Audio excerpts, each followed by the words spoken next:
তোমার বাবা, তোমার দাদা, তোমার আত্মীয় স্বজন, তোমার মাল দৌলত, তোমার যা কিছু আছে সব কিছুর চাইতে আমার নবীকে ভালো না বাসবা, ততক্ষণ পর্যন্ত আমি আর তুমি ইমানদার হতে পারবো না। এই জন্য আমরা আমাদের ইমানকে ইমানের বলে বলিয়ান হতে হলে যখন ইসলামের বিরুদ্ধে, কোরআনের বিরুদ্ধে, হাদিসের বিরুদ্ধে, নবীর বিরুদ্ধে, আল্লাহর বিরুদ্ধে কোনো বিরুদ্ধচারণকারী বিরুদ্ধে যাবে, আমরা তার প্রতিবাদ করবই করব ইনশাআল্লাহ।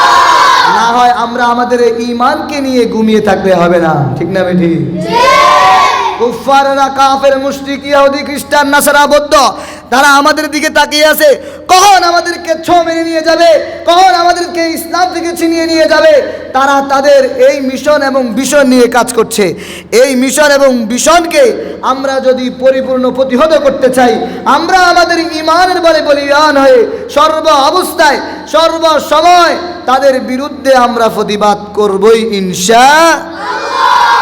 এই জন্য যে সকল সন্তানেরা, যে সকল হিন্দুর লোকেরা আমাদের মুসলমানদের উপর নির্যাতন করেছে মসজিদের ভিতরে ঢুকে, তাদের বিরুদ্ধে আমরা আমাদের মার্কাজুল উলুম ইন্টারন্যাশনাল মাদ্রাসার পক্ষ থেকে নিন্দা জ্ঞাপন করছি। আপনারা অচিরেই তাদেরকে অনতিবিলম্বে শাস্তির আওতায় আনতে হবে। না হয় বাংলাদেশ থেকে ভারত অভিমুখে লং মার্চের ঘোষণা হবে, ঠিক না? এদিকে আওয়াজ দিয়া বলেন। যতক্ষণ পর্যন্ত তাদের সর্বোচ্চ শাস্তি ফাঁসির কাস্টে না ঝুলানো হবে, ততক্ষণ পর্যন্ত তাদের বিরুদ্ধে প্রতিবাদ করেই যাব আমরা ইনশাআল্লাহ। শেষ বাণী আমরা পৌঁছে দিতে চাই, বাংলাদেশ সরকার, অন্তর্বর্তীকালীন সরকারকে আমরা জানাচ্ছি যে আপনাকে আমরা অনেক ভালোবাসি।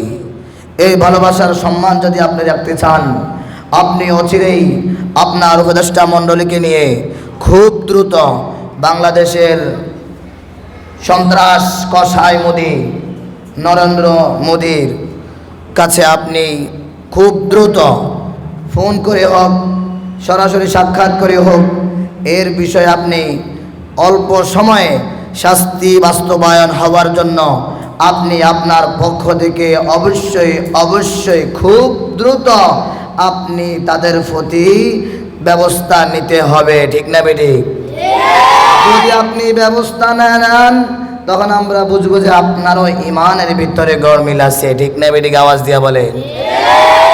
এই জন্য আমরা আমাদের নবীর বিরুদ্ধে যারা মুখ দিয়ে কথা বলবে তাদের মুখ ছেড়ে ফেলবো। যারা নবীর বিরুদ্ধে, নবীর কথার বিরুদ্ধে, নবীর আদর্শের বিরুদ্ধে চোখ রাঙাবে, তাদের চোখ উপড়িয়ে ফেলা হবে, ঠিক না বেটি? আওয়াজ দিয়া বলে।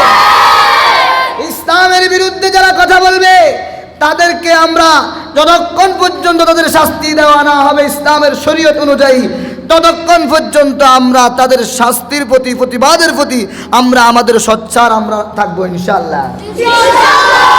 তুমি আর আমি অল্প সময়, কিছু সময় কথা শুনলাম, প্রতিবাদ করলাম, শেষ হয়ে যাবে না। যতক্ষণ পর্যন্ত তারা ইসলামের দিকে না আসবে, তাদের কথা উড্ড না করবে, ততক্ষণ পর্যন্ত আমরা আমাদের প্রতিবাদ নিন্দা জ্ঞাপন করবই করব ইনশাআল্লাহ।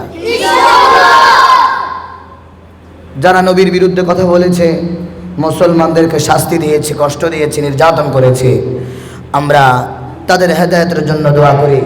আল্লাহ তাআলা তাদেরকে হেদায়েত দান করেন। হেদায়েত না থাকলে আল্লাহ তাআলা তাদেরকে সমূলে ধ্বংস করে দিন, আমিন বলে। আর আমরা আমাদের দাবি, আমাদের প্রতিবাদ আমরা জানিয়ে দিয়েছি। আমরা আমাদের এই প্রতিবাদকে ঈমানের বলে বলিয়ান হওয়ার জন্য, ঈমানকে আরো শক্ত করার জন্য এই সমস্ত বিরুদ্ধচারণকারী যারা আছে তাদেরকে একটা করে নাস্তিক আমরা এই বাংলাদেশ থেকে বিতাড়িত করব ইনশাআল্লাহ। আওয়াজ দিয়ে বলেন ইনশাআল্লাহ। ঠিক না বেটি? এই জন্য আমরা সবাই রসুল সেনা। আল জিহাদ সাবিলুনা, জিহাদ করে হলেও নবীজির ইজ্জত আবরুকে রক্ষা করার জন্য আমরা আমাদের এক ফোঁটা রক্ত থাকা পরিমাণ থাকা সত্ত্বেও, এক ফোঁটা রক্ত যতক্ষণ পর্যন্ত আমাদের থাকবে, ততক্ষণ পর্যন্ত আমরা আমাদের নবীজির আবরু ইজ্জত রক্ষার জন্য সর্ব অবস্থায় সর্বসময় প্রতিবাদের জন্য প্রস্তুত আছি তো ইনশাআল্লাহ। আওয়াজ দিয়ে বলেন ইনশাআল্লাহ।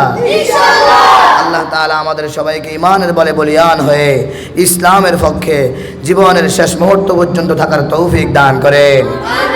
ওয়া আখিরু দাওয়ানা আলহামদুলিল্লাহি রাব্বিল আলামিন।